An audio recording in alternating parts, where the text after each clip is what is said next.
जय हिंद, नमस्कार। जो तस्वीर आप इस वक्त देख रहे हैं यह झारखंड के सिमडेगा जिले की है। दरअसल केंद्र की नई स्कीम अग्निपथ के तहत सेना में भर्ती होने के लिए युवा अब अपनी अपनी तैयारियों में जुटने लगे हैं। हालांकि उन युवाओं का विरोध अभी भी जारी है जिनका आर्मी का एग्जाम पेंडिंग है और जिन युवाओं का एयरफोर्स का रिजल्ट और एनरोलमेंट लिस्ट जारी होनी बाकी है वो अभी भी इसका विरोध कर रहे हैं। फिलहाल इन युवाओं का यह मामला अभी सुप्रीम कोर्ट में है और युवाओं की इस जायज़ मांग पर सुनवाई होना बाकी है और हम भी यही मांग करते हैं कि सरकार इन युवाओं को उनका जायज़ हक दे। न्यायालय युवाओं के पक्ष में फैसला देकर इन युवाओं के साथ न्याय करे।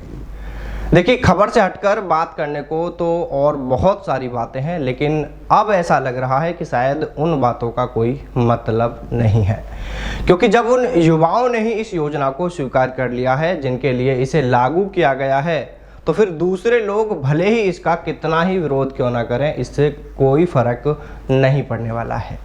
हाँ, बस कोशिश है तो अब ये है कि जिन युवाओं के साथ बेहद गलत हो रहा है, बहुत ज़्यादा अन्याय हुआ है, किसी तरह उन्हें न्याय दिलाया जा सके, उन्हें उनका हक मिल जाए, इसके लिए अभी भी प्रयास जारी है। फिलहाल हम बात कर रहे थे सिमडेगा जिले से सामने आई इस तस्वीर को लेकर। दरअसल झारखंड के सिमडेगा से 7 किमी दूर गरजा की शंख नदी सुबह के वक्त धारा के विपरीत दौड़ते 200 से 250 आदिवासी युवा जल पथ से अग्निपथ की तलाश कर रहे हैं।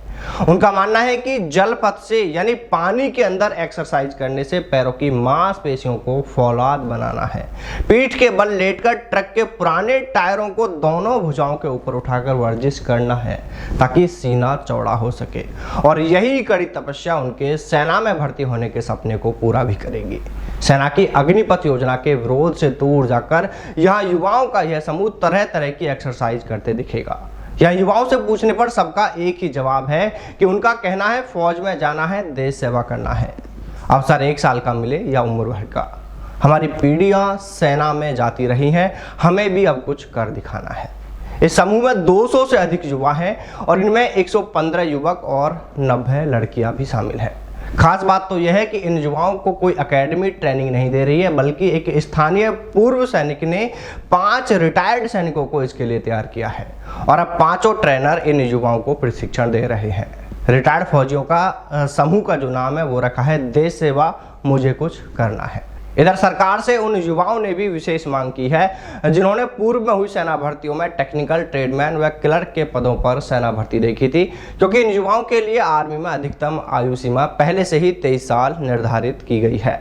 लेकिन अब टीओडी लागू होने के बाद से सभी के लिए यह आयु सीमा 17.5 से 21 साल कर दी गई है।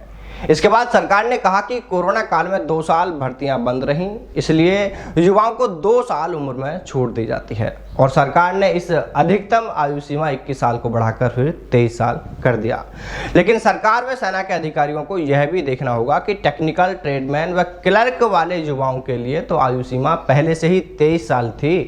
अब 2 साल सेना भर्तियां बंद थी, तो ऐसे में वो युवा जो 23 साल से अधिक के हो गए हैं, जिनके पास लास्ट चांस है भर्ती देखने का, तो वो तो इसमें भर्ती हो ही नहीं पाएंगे। इसलिए सरकार इन युवाओं के लिए आयु सीमा 23 साल को बढ़ाकर 25 साल करे ताकि उम्र में छूट का लाभ सभी युवाओं को मिल सके, क्योंकि अभी तक उम्र में छूट का जो लाभ मिल रहा है वो सिर्फ जीडी वाले युवाओं को मिल रहा है, क्योंकि जीडी वाले युवाओं के लिए आयु सीमा 17.5 से 21 साल पहले से निर्धारित है आर्मी भर्ती जो अब से पहले होती रही थी उनमें, और टेक्निकल, ट्रेडमैन और क्लर्क के लिए यह आयु सीमा पहले से ही अधिकतम आयु सीमा 23 साल निर्धारित थी। लेकिन सरकार ने अब टीओडी में 2 साल बढ़ाकर 21 को 23 साल कर दिया, लेकिन उन युवाओं को तो इसका फिर कुछ भी फायदा मिल ही नहीं रहा। अगर आपको 2 साल छूट ही देनी है तो सभी युवाओं को दी जाए, क्योंकि यह 2 तरफा व्यवहार है, कह सकते हैं। उन युवाओं के साथ गलत किया जा रहा है जो टेक्निकल, ट्रेडमैन व क्लर्क की भर्ती में शामिल होते हैं, क्योंकि मान के चलिए कि वो युवा जो कोरोना से पहले हुई भर्तियों में टेक्निकल, ट्रेडमैन और क्लर्क में शामिल हुए थे और उनके पास उस भर्ती में शामिल होने के लिए वो लास्ट मौका था या उसके पास 1.5 साल शेष बची हुई थी, तो 2 साल से भर्तियां हुई ही नहीं। तो ऐसे में अब वो युवा तो 23 साल से अधिक के पहले ही हो चुके हैं, तो वो युवा तो अब इस टीओडी में भी शामिल नहीं हो पाएंगे। इसलिए सरकार इस मुद्दे पर, इस बड़ी समस्या पर, युवाओं की इस बड़ी मांग पर गौर फरमाए, ध्यान दे, ताकि इन युवाओं को भी न्याय मिल सके। तो चलिए साथियों, फिर मिलते हैं सेना भर्ती से जुड़ी किसी नए अपडेट के साथ। तब तक सावधान रहें, दलालों से दूर रहें, अपना और अपनों का ख्याल रखिएगा। जय हिंद, जय भारत, वंदे मातरम।